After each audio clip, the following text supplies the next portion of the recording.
Very good morning to my viewers. I am Shivani Saxena. Welcome to my YouTube channel Life Mind. Hope you are very well.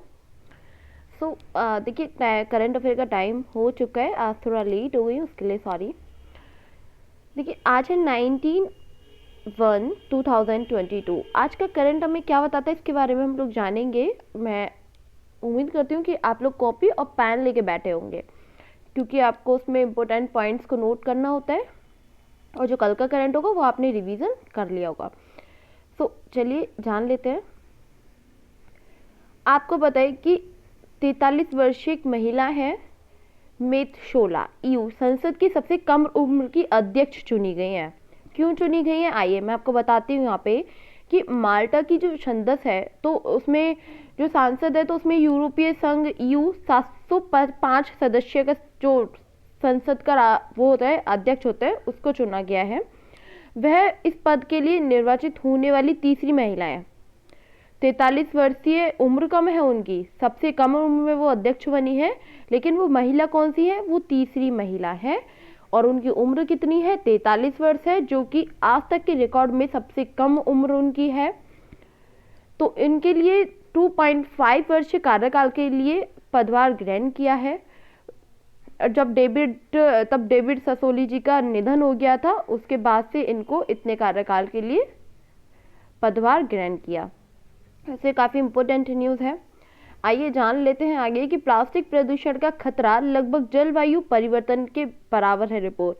अगर हम यहाँ पे बात करें कि environmental जो इन्वेस्टिगेशन है एजेंसी इसके द्वारा पता लगा है, रिपोर्ट में कहा गया है कि जो प्लास्टिक प्रदूषण का खतरा है वो वैश्विक स्तर पे जलवायु परिवर्तन के लगभग बराबर ही हो गया है। अब रिपोर्ट में इस बात की चेतावनी भी दी गई है कि इससे निपटा नहीं गया तो प्लास्टिक का कुल वजन जो होगा वो 2050 जो आपका जो भी मछलियाँ होती हैं, जो महासागरों के अंदर मछलियाँ होती हैं, तो उसका वजन उससे भी ज़्यादा हो जाएगा।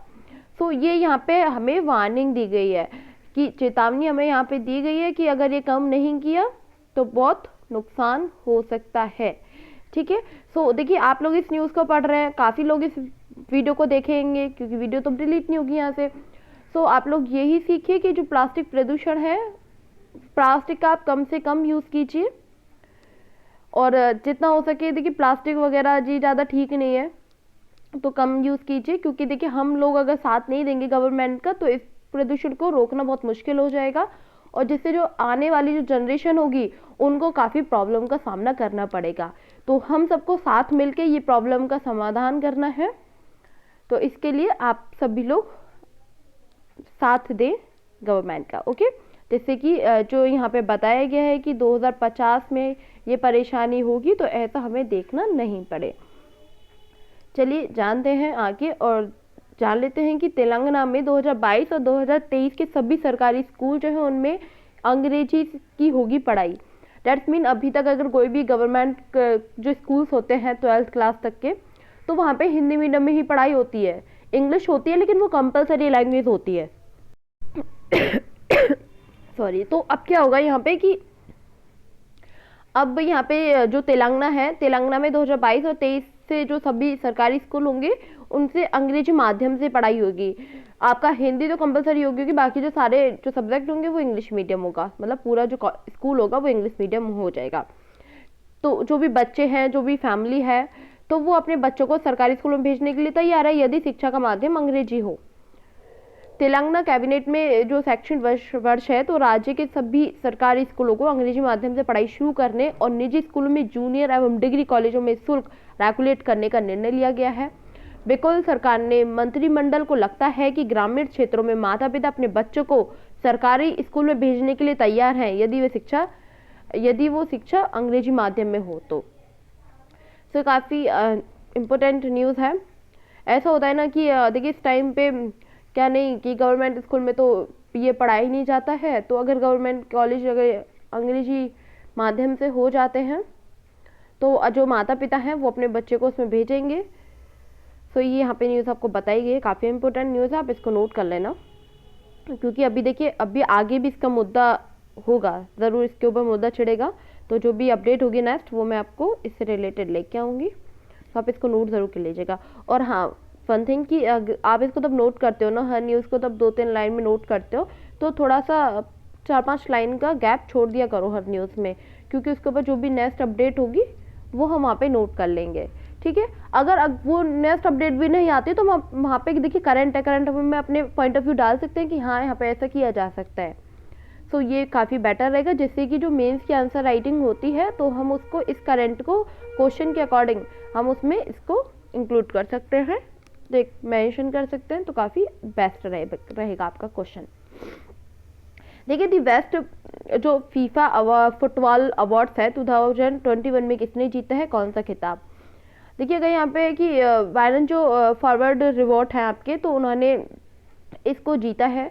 जो बेस्ट पुरुष और महिला खिलाड़ी चुना गया है, जो चेल्सी के मैनेजर हैं थॉमस टुखल, तो उन्होंने चेल्सी वीमेन की मैनेजर एम्मा एंस की क्रम से सर्वश्रेष्ठ जो पुरुष है, पुरुष और महिला कोच का पुरस्कार जीता है।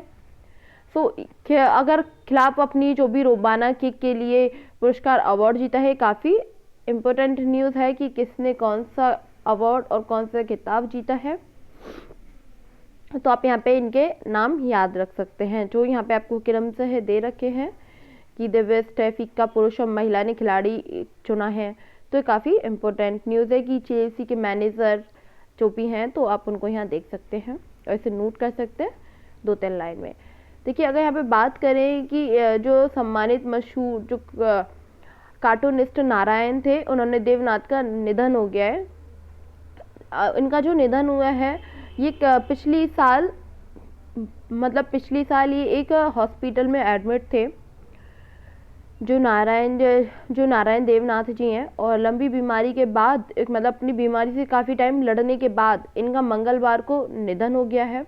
97 वर्ष के ये थे और इनकी उम्र जो थी आप यहाँ पे देख सकते हैं, इनका उम्र का भी ध्यान रखना है आपको। कोलकाता में इनका निधन हुआ है और पिछले साल दिसंबर में एक निजी अस्पताल में इनको भर्ती कराया गया था, वहाँ पे ये वेंटिलेटर पे रहे थे। और पश्चिम बंगाल में विधानसभा के नेता प्रतिपक्ष रहे थे ये, अधिकारी के ट्वीट करके इनको निधन पे शोक जताया है। तो ये काफ़ी इम्पोर्टेंट यहाँ न्यूज़ है जो मैंने आपको बताई। नेक्स्ट चलते हैं और जान लेते हैं कि राज्यों और केंद्र शासित प्रदेशों की गणतंत्र दिवस परेड की झांकी चयन कैसे किया जाता है। आपको पता है कि गणतंत्र दिवस परेड में भाग लेने के लिए जो राज्य हैं, जो केंद्र शासित प्रदेशों को अपनी झांकी में केंद्र सरकार के व्यापक जो थीम है, थीम के तहत प्रशासनिक जो भी आपके तत्व हैं, तत्व को प्रदर्शन करना होता है। और रक्षा मंत्रालय में कला, संगीत, नृत्य कला आदि जो क्षेत्र होते हैं उसमें विशेषज्ञों को एक समिति का गठन करता है, जो प्रस्तावों के लिए शॉर्टलिस्ट करने के बदलाव के लिए सुझाव देती है। सो ये यहाँ पे आपको बताया गया है कि राज्य और केंद्र शासित जो प्रदेश होते हैं वो गणतंत्र दिवस की कैसे झांकी का चयन किया जाता है, कि कला, संगीत, नृत्य कला, तो ये काफ़ी विशेषज्ञ एक समिति का गठन करता है। नेक्स्ट हम बात करेंगे नेक्स्ट न्यूज़ में कि 20 वर्षीय जो सटलर लक्ष्य हैं, तो उन्होंने शैन के विश्व चैंपियन बने हैं। लोहे कीन की यू को हराकर इंडिया में ओपन का जीता स्वर्ण।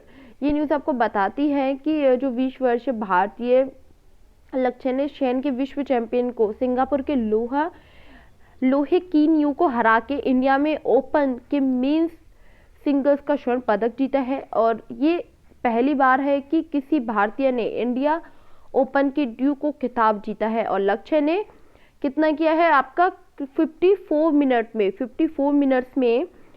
24 और 22 और 21 से लेके 17 के स्कोर का ये मुकाबला जीता है और इन्हें 22 लाख का पुरस्कार भी राशि मिलेगी। तो ये काफ़ी इम्पोर्टेंट यहाँ न्यूज़ है। और जैसे कि आप यहाँ देख पा रहे हैं कि जब किसी भारतीय ने इंडिया ओपन, तो ये काफ़ी इम्पोर्टेंट न्यूज़ है, यहाँ पे ये हाईलाइट कर लेना आप इस लाइन को, और ये आप इसे नोट भी कर लेना, ठीक है। आपकी जो न्यूज़ है वो कंप्लीट हो चुकी हैं। मैं आशा करती हूँ कि आप लोगों ने इसको नोट कर लिया होगा। और जो न्यू व्यूअर्स हैं, देखिए यहाँ पे ये आपको व्हाट्सअप नंबर दिया गया है, जहाँ पे आपके एग्ज़ाम से रिलेटेड, जैसे कि कोई भी अभी लेखपाल के फॉर्म निकले थे, तो जिसने भी उसका लेखपाल का फॉर्म भरा है और आपको कम टाइम में उसकी तैयारी करनी है, तो IAS पॉइंट की टीम की तरफ से उसके नोट्स तैयार किए गए हैं। हैंड मेकिंग नोट्स हैं जो आपके लिए बहुत ज़्यादा वर्क करेंगे अगर आप उसकी प्रिपरेशन अच्छे से करते हैं। तो उसकी तो आप इस ग्रुप को ज्वाइन कर सकते हैं, इस नंबर पे कॉल कर सकते हैं और उस नोट्स के बारे में बात कर सकते हैं, जो काफ़ी इम्पोर्टेंट आपके लिए सिद्ध होंगे। अगर आप चाहें तो आप हमें टेलीग्राम, इंस्टाग्राम और फेसबुक पे फॉलो कर सकते हैं, जिससे जो भी करंट अपडेट होगी वो आपको मिलती रहेगी। स्टडी मटेरियल आपको वहाँ पे फ्री ऑफ कॉस्ट प्रोवाइड किया जाएगा, जो आपके एग्ज़ाम के पॉइंट ऑफ व्यू से काफ़ी इम्पोर्टेंट होगा और आपको सफलता हासिल करने में आपकी मदद करेगा। और जिसको भी व्हाट्सएप ग्रुप से ज्वाइन होना है तो यहाँ पे देखिए आप व्हाट्सएप नंबर दिया हुआ है, आप इस पर मैसेज कर सकते हैं और बोल सकते हैं कि आपको ग्रुप में ज्वाइन होना है। सो आज के लिए इतना ही, और अगर नेक्स्ट जो भी अपडेट होगी मैं उसको भी जल्दी लेके आऊँगी। Thank you so much. और फर्स्ट ऑफ ऑल देखिए, आप अपनी हेल्थ का पूरा ध्यान रखिए और भीड़ वाले स्थान पे कम से कम जाइए, सावधानी बरतिए थोड़ा। Okay, thank you, bye bye, take care.